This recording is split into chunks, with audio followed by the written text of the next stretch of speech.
এই জন্য দোস্ত আমার রাগ করেন না, রাগ করার কোনো সুযোগ নাই। ইনসাফ করেন, ইনসাফ করেন, এইটাই শেষ কথা।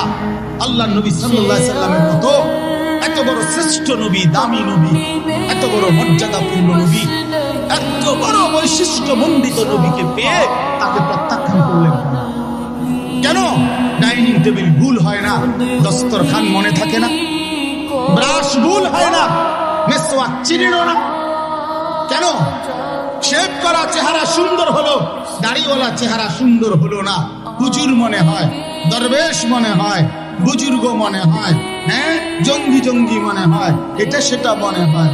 কি মনে হইতো? আমার এক বড় বুজুর্গ বলছিল, এক যুবক বলছিল এক বুজুর্গের কাছে, হুজুর তসবি পড়ার জন্য তসবি নিছিলাম, এখন লোকে বলে আমারে দরবেশ দরবেশ লাগে, বুজুর্গ বুজুর্গ লাগে, লজ্জা লাগে। হুজুর তখন বললেন, তাহলে কি তুমি চাচ্ছ লোকে তোমারে তসবি দেখে বললো দরবেশ? তাহলে এটা যেহেতু লজ্জার বিষয়, তুমি কি চাও লোকে দেখে তোমারে বলুক তোমারে দেখতে সুরের মতো লাগে, ফুট্টাখুরের মতো লাগে, ডাইলখুরের মতো লাগে, বাবাখুরের মতো লাগে, ইয়াবাখুরের মতো লাগে, আরামখুরের মতো লাগে? এটা নি বলতো, এটা তোমার অন্যায় করবে।